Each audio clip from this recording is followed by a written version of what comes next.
Hey everyone, we are back today with the second question and answer from last week's Instagram stories. Okay, so the first one is long-term use of Proviron at 25 milligrams daily.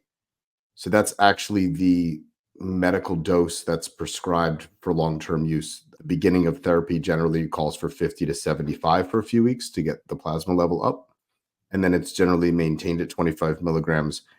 That would be the lowest dose that would be considered effective. I'm not sure what the use would be, if it's used with other things or if it's used alone.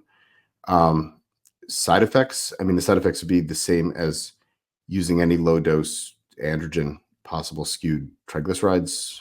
Uh, it's about it. It's not liver toxic, so really no major sides. I'm just not sure what the point would be if used with other things. Sex hormone binding globulin is not something that I'd really concern myself with. Okay, the next question, proper HGH protocol. So due to YouTube's current policies on these sorts of things, I can't really go into details on usage. If you need help with that, that's something I would schedule a consultation call or sign up for coaching. But briefly, they asked if it were to be used in the morning, and the same with IGF LR3. The timing is not necessarily the most important thing. It's whatever would fit in your life. And IGF LR3 is not something that I would personally waste my time with. I would say it's Increlux or it's no IGF. Coming off from 3 months, everything, training, diet, steroids, and you gain 3% body fat, what would my approach be to focus on the comeback? Would it be bulk, main gaining, or getting shredded? Okay, I think one question that is not answered is, where were you before you gained the 3% body fat? Because if you were already overweight and you gained 3% more body fat, that's kind of an issue. If you were fairly lean, not necessarily a big deal. I think a lot of it's going to depend on where you are, what the total body fat percentage is, not just what you've added to it. Main gaining is not something that really is generally possible for most people. It requires too much precision, and it's generally like riding two horses with one ass, not necessarily the best approach. If you are above 15 total percent body fat, 12, 15, I would focus on getting leaner first, as it would be more advantageous to growing. If you are fairly lean still, if you went from 5 or 6% to 8 or 9%, you could probably bulk. I'm guessing that's probably not the case, though. My guess is that you're carrying a higher level of body fat. So in that case, I would focus on dieting first. Next question. Do you think there's a benefit to using IGF-1 instead of growth hormone?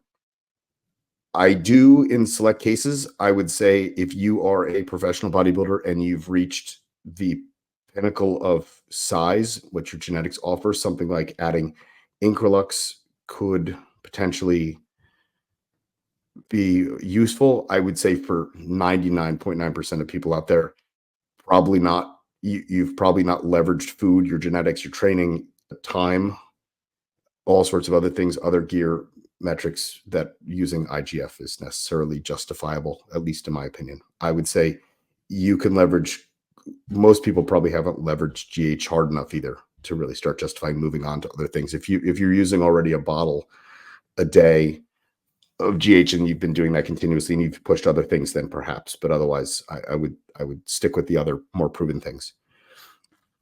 Next question. I was using 3 IUs of generic GH, started waking up with numbness, tingling in the hands, ceased 2 weeks ago, have gotten better, but not completely gone. Worried about GH brought on diabetic neuropathy. My fasting blood sugar was an 85 4 months ago. After my show, have been running 600 grams of carbs ever since for my rebound. It was my whole hand on both left and right, now only middle, index, and thumb on both. So most likely not diabetic neuropathy, most likely not carpal tunnel syndrome, as the straps in the wrist are not technically growing. Most likely it is sodium retention, which is causing water retention from your kidneys because of the effects of growth hormone. I would say increase you've already lowered the dose.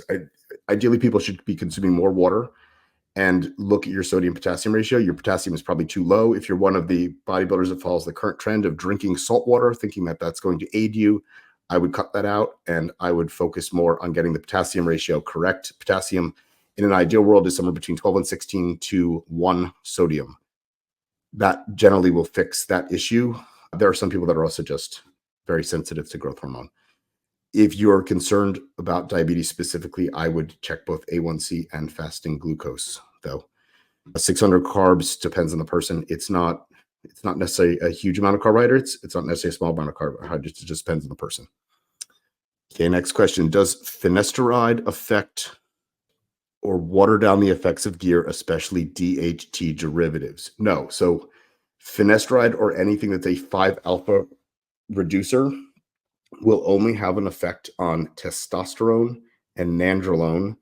It will only stop the conversion of testosterone to DHT, and it will prevent the conversion of nandrolone to dihydronandrolone, which is not a good thing. So it should only be used with testosterone, and I would only use it topically. I would never take it orally. And with any other drug, it's basically going to have no effect. It will not affect trenbolone. It will not affect Winstrol, Anavar, Primabol, and Masteron. It has no effect. They are already 5-alpha reduced. Is the neurotoxic effect of nandrolone prevalent and as severe as it seems to be made out to be? Are there any ways to mitigate these effects? Okay, so no, it's not necessarily. It does cross the blood-brain barrier.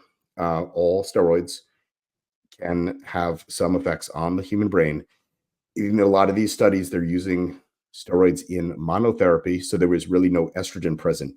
Estrogen should, in theory, protect your brain from most of these toxic effects of nandrolone. That doesn't mean that you're completely safe for using any of these things. These are all drugs and they all have side effects, but the neurotoxic effect of nandrolone used in combination with testosterone, which aromatizes to estrogen, would be, in theory, slightly safer than the use of nandrolone alone as far as neurotoxicity is concerned.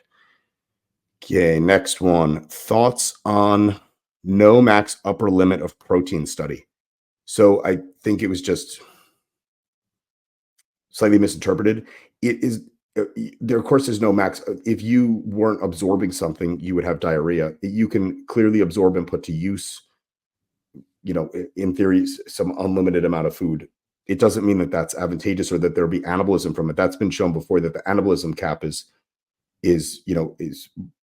much closer to like 1.4 grams per pound. So eating 100 grams of protein, unless you're a massive open pro bodybuilder in one sitting, is really not going to do anything more than eating 35 or 40 grams for an average person, if you're under 200 pounds.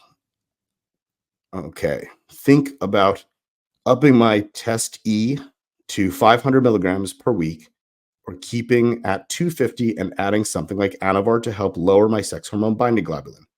It's overly high, out of range, in a lean bulk phase.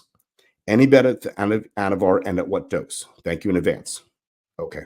A couple things here. Sex hormone binding globulin is, you can't really, raising and lowering it is not necessarily something I would really focus on. Automatically, by raising your testosterone, it should lower. It's going to respond to estrogen. I would test your estrogen, your E2. Most likely that is slightly elevated if your sex hormone binding globulin is elevated. But again, sex hormone binding globulin is not the biggest deal. It's not going to make or break your physique. Anavar is an oral steroid. I wouldn't just casually use things that have effect on the liver and the kidneys, just especially over something as silly as sex hormone binding globulin. Other things like Primabol would have a much greater effect and would be significantly safer on the liver and the kidneys. If that's really a concern of yours and you really wanted to add a second compound, adding an oral doesn't make a lot of sense outside of contest prep. Yeah, I mean, that's it. We tend to focus on these little things that are, make up 5% of our results, and that's kind of where I look at sex hormone binding globulin. I would look at the bigger picture: your diet, your training, the other gear that's in here. Most people are not going to gain significant amounts of mass on 250 milligrams of anything, considering 300 milligrams is pretty much the bottom of where anabolism would start from testosterone alone. Opinion on adding growth hormone for sleep benefits.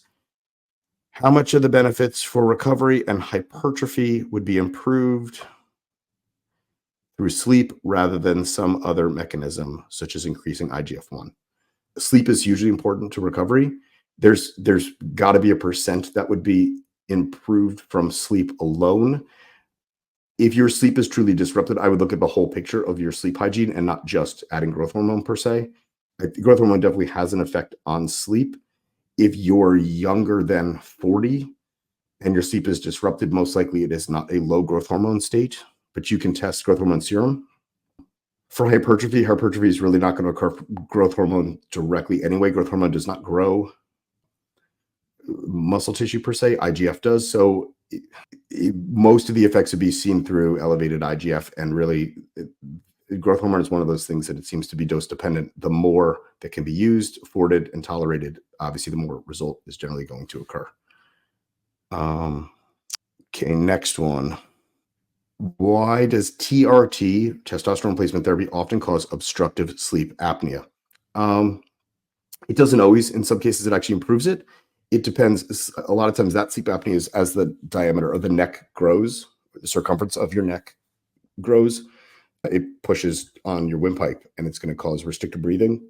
There is also some level of fluid retention depending on the person that can make this worse. You can, if that's something that's occurring on TRT, I would use CPAP, or at least participate in a sleep study, or possibly one of the things that pushes the bottom jaw out. Okay. Where is the best place and protocol to administer BPC 157? In my case, specifically in the area of the left elbow. Is sub-Q in the desired region the go-to administration? With BPC, the general rule is you want to get as close to the injury as possible, if not like almost directly in the injury. You could do it sub-Q. You just want to do it really close. I don't know if I'd personally put it in directly into a tendon, like in your triceps tendon, but you want to be as close as possible. And if it's a lot of people swear by BPC. I'm not personally sure how advantageous it really is and what the benefits of using BPC are. I've not really seen great results in people from using it. Things like growth hormone seem to be a lot better at healing those things. Next question. Guy said, hey man, I don't think anyone else will find this interesting, so no hard feelings if you don't answer it, but how do steroids affect glucocorticoids and mineral corticoid system in addition to aldosterone? How does it interplay with electrolyte balance and magnesium depletion? Do any specific androgens have a stronger effect than others, or is more total milligram dependent through either system? Okay. All steroids are different and they all interact with different receptors differently. So you can't really sum it up as a whole. It depends. And some we don't know. Like Masteron, for instance, we don't really know what receptors it binds to. We only know about sex hormone binding globulin. Trenbolone would have the strongest effects on glucocorticoids and cortisol. Other steroids, depending on how they interact with estrogen, can modulate aldosterone, like testosterone. A lot of these steroids, especially ones that aromatize, will change your electrolyte balance. Most cause electrolyte increase.